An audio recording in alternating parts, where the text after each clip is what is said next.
आज 4 तारीख हो गई है, लेकिन फिर भी नए साल की मैं आप सबको हृदय से शुभकामनाएं देता हूं। निर्भर और विकसित भारत के निर्माण का महायज्ञ चल रहा है। उस महायज्ञ में हम अपनी आहुति कैसे बेहतर ढंग से डालें, यह काम हमारा है, हम सबका है। और उसमें सबसे प्रमुख चीज है हमारी खेती। कृषि आज भी भारतीय अर्थव्यवस्था की रीढ़ है, और खेती के प्राण अगर कोई है, आत्मा अगर कोई है, तो बीज है। बीज चाहिए। अगर बीज ठीक है तो उत्पादन भी ठीक होगा, खाद्य सुरक्षा सुनिश्चित होगी।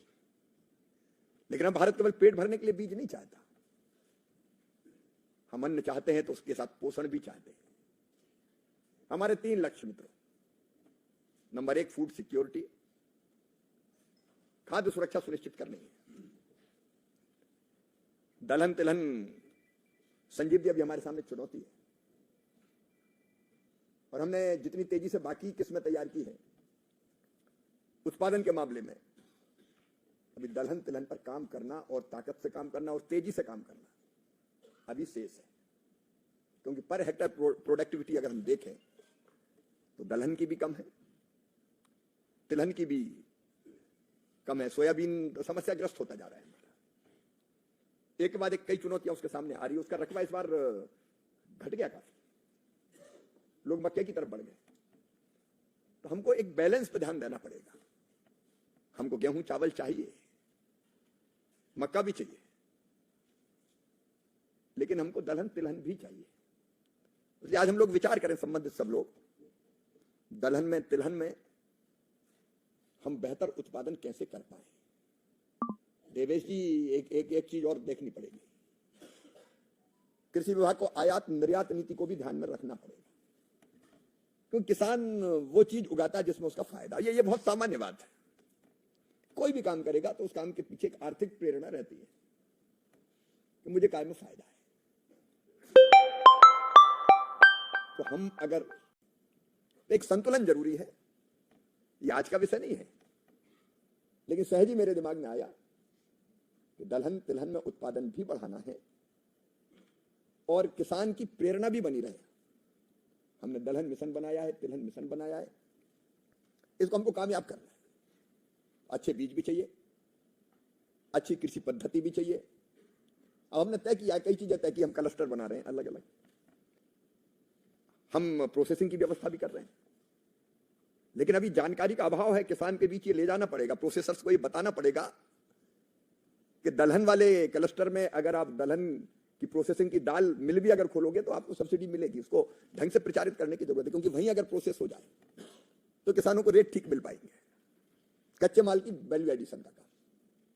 तो कुल मिला के संपूर्ण योजना की जरूरत होती है, जिसमें हम अच्छे बीज, अच्छी कृषि पद्धतियां, मैकेनाइजेशन की भी व्यवस्था।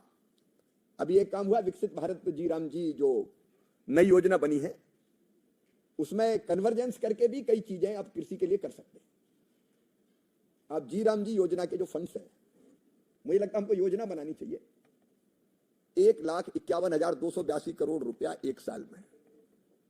अब ये कैसे कृषि के लिए भी उपयोगी हो, इसका भी विचार किया गया है। मजदूरों की मजदूरी 100 से 125 दिन गारंटी दी गई है, लेकिन जो काम होंगे उससे वो काम सुनिश्चित किए गए। उनमें एक जल संरक्षण का काम है, जो किसानों के लिए बहुत उपयोगी हो सकता है। तो हम कैसे उस योजना का लाभ इसमें उठाएं। हम पानी के स्तर को ऊपर बढ़ा सकते हैं, हम खेत तालाब की योजना बना सकते हैं, का लाभ उठा सकते हैं, अमृत सरोवर जैसी योजना का लाभ उठा सकते हैं। और कन्वर्जेंस करके अलग अलग योजनाओं का कन्वर्जेंस, एग्रीकल्चर डिपार्टमेंट की, रूरल डेवलपमेंट की, पशुपालन की, मछली पालन की, बकरी पालन की, मधुमक्खी पालन की, कृषि वानिकी की। तो मुझे लगता है कृषि विभाग को भी संपूर्ण योजना बनानी चाहिए, ताकि हम बाकी योजनाओं के कन्वर्जेंस का लाभ भी दलहन तिलहन मिशन में भी हम ढंग से उठाने का काम कर सकें। वो प्रयत्न भी हमको करना चाहिए। लेकिन बात थी बीज की, तो बीज में जिन चीजों में अभी हमारे, देखो मैं एक तो हृदय से बधाई देना चाहता हूं, हमने जो 25 फसलों की 184 नवीन प्रजातियां देश के किसानों को लोकार्पित की है। मैं संबंधित सभी मित्रों को हृदय से बधाई देता हूं, अभिनंदन करता हूं। उसमें प्राइवेट सेक्टर भी शामिल है, मैं प्राइवेट सेक्टर को भी बधाई देता हूं।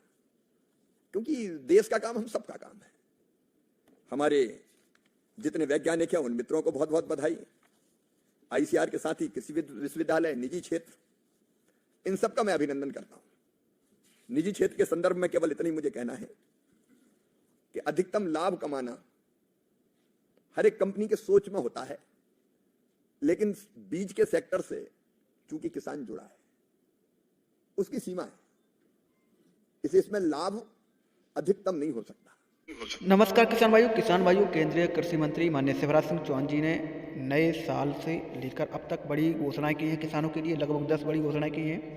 साथ ही किसानों के आय दोगुनी कैसे हो, साथ ही पीएम किसान योजना की अब किस्त आने वाली है 22वीं, और 2-2 हज़ार रुपये करोड़ों किसानों के खाते में पैसा मिलने वाला है। तो किसान भाइयों के लिए अब खुशखबरी है कि पीएम किसान योजना की किस्त है वो आप लोगों के खाते में अगले महीने आ सकती है, यानी फरवरी में डाली जा सकती है किसानों के खाते में। साथ ही फसल बीमा का पैसा जो है 8,000 करोड़ रुपए जो दूसरी किस्त का है वो भी किसानों के खाते में डलेगा।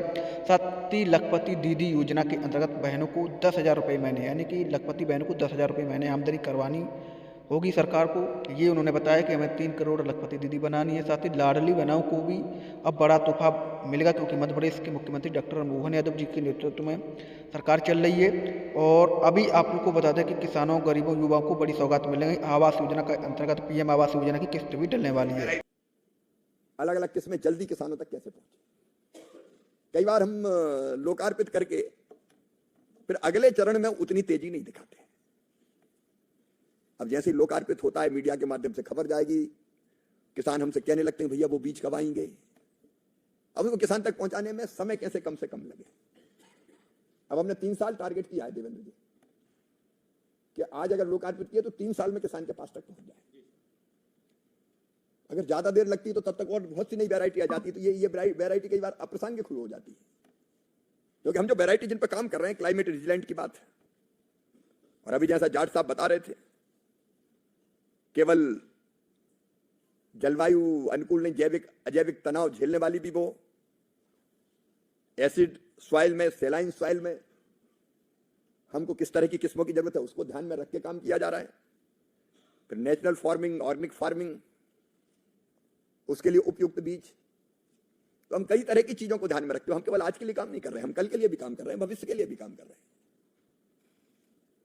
और इसलिए आज की किस्म आज तक मतलब जितने बिजली भी खुद उत्पन्न करो, अपने खुद के खेत में बिजली का पंप चलाओ। आपको घर में लगे तो घर में भी बिजली जला लो। और कोई आटा चक्की वक्की छोटा मोटा काम करना हो वो भी परवारे काम हो तो 10 लाख पंप हर साल देंगे। हमारे 30 लाख किसानों को जोरदार अभिनंदन करें। ये हमारे किसानों के प्रति भावना।